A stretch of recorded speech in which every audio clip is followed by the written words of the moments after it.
मेरे यहाँ कैसे आना हुआ? तुम्हारे चेहरे पर ये चिंता क्यों दिखाई दे रही है?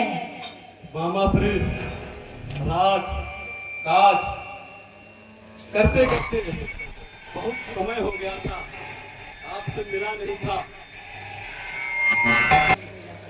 आपसे मिलने की इच्छा हुई, आ गया।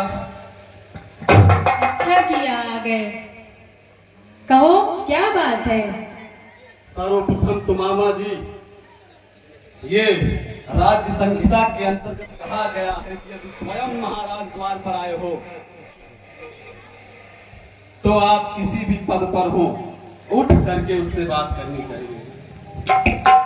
ठीक है, लो उठ जाते हैं। आपकी गलती क्षमा की जाती है क्योंकि आप मामा हैं हमारे। मामा श्री, लंका पर इस समय विपत्ति की स्थिति आ गई है, अतः इस स्थिति से निपटने के लिए हमें स्वयं आपके मदद की आवश्यकता पड़ गई है। ऐसी क्या विपत्ति आ गई है कि तुम्हें मेरी आवश्यकता की जरूरत है?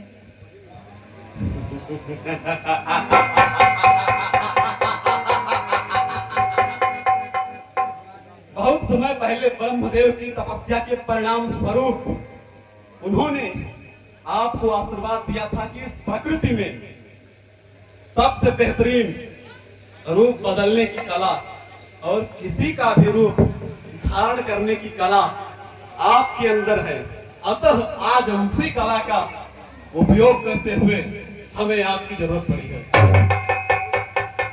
लेकिन क्यों? आखिर हुआ क्या है? पूरी बात विस्तार से बताओ। मामा, मेरी बहन स्वर्णनखा स्त्री स्वभाववश विचरण करते हुए हमारे ही साम्राज्य के एक भाग दंडक वन में चली गई, जहां पर वर्तमान में खर और दूषण का राज्य है। उस दंडक वन में कोई राम लखन नाम के बच्चे आए हैं, उन्होंने उसके साथ बदसलूकी की, अतः मैं इस बदसलूकी के बदले चाहता हूं कि आप मेरी मदद करें और चलो मामा तू माया मृग बन जा, मैं बाबा जी बन जाऊंगा।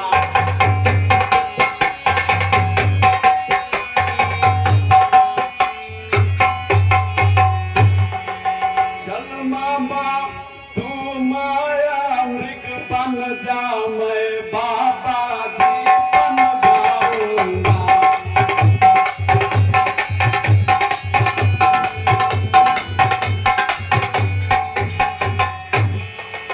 तुम राम लखन को बहकाना, मैं सीता को हर लाऊंगा।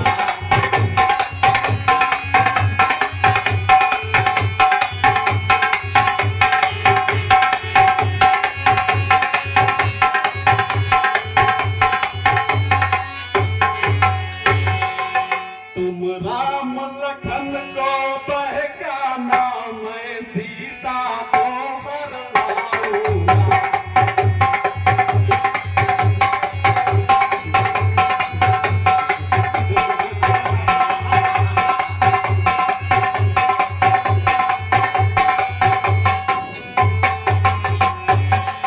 हे रावण, ये कार्य ठीक नहीं है।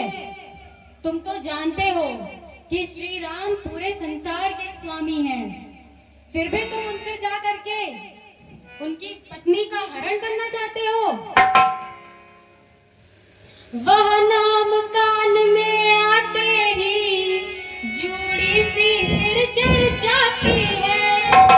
बरसों की चोट पुरानी ये फिर आज उखड़ती जाती है।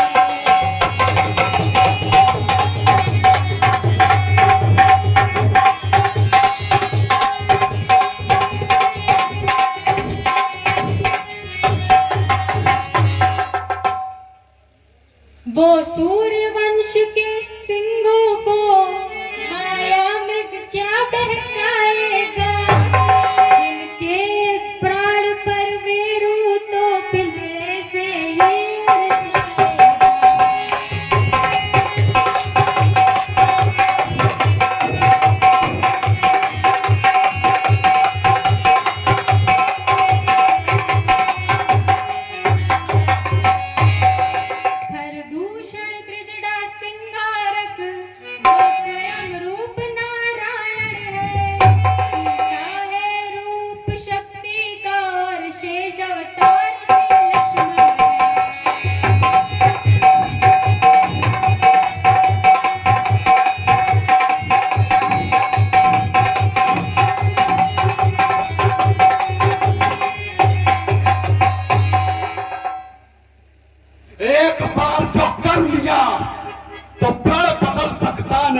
चलकर निकल सकता नहीं।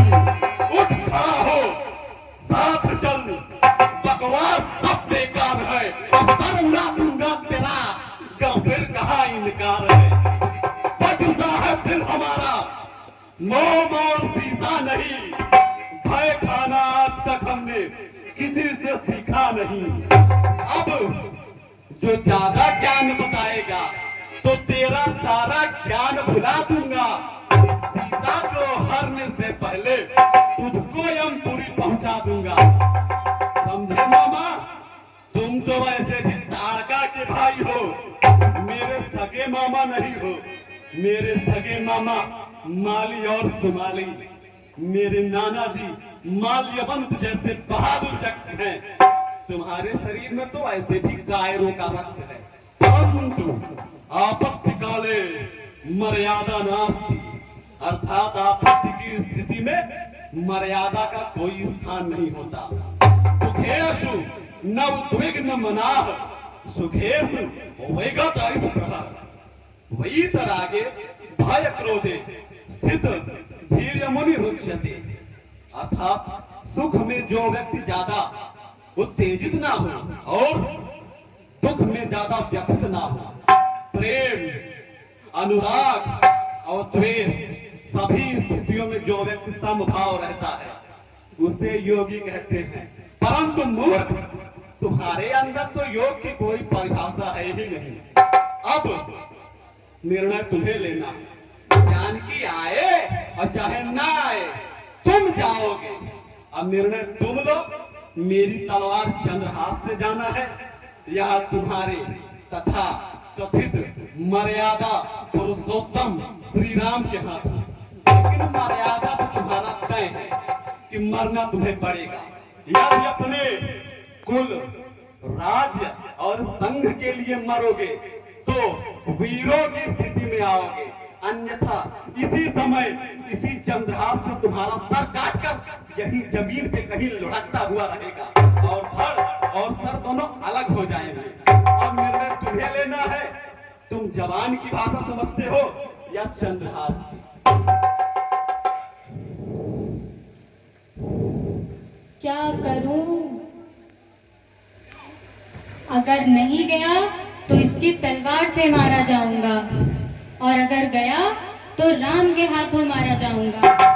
इसके हाथों मरूंगा तो मुझे नर्क की प्राप्ति होगी, लेकिन मेरे राम के हाथों मरूंगा तो मुझे स्वर्ग की प्राप्ति होगी। चलो ठीक है, इसी से अपने प्रभु राम के दर्शन कराता हूँ। तेरे हाथों से मरने से तो अच्छा है मैं अपने प्रभु राम के हाथों से मरूं। ठीक है रावण, मैं स्वीकार करता हूँ तुम्हारे आदेश को। मानना पड़ेगा, उम्र के इस पड़ाव में भी मस्तिष्क साथ देता है। सही कहा गया है कि पैरों के पास बैठने वाले को अगर सर के पास बैठा लिया जाए तो वो सही समझ नहीं पाता। उंगली किसी को पकड़ाओ तो वो गला पकड़ने का प्रयत्न करता है, परंतु बिन भय हो हिन प्रीत भी उत्पन्न होता है जब भय का वास हो।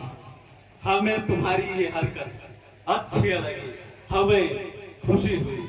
अब तुम जा सकते हो।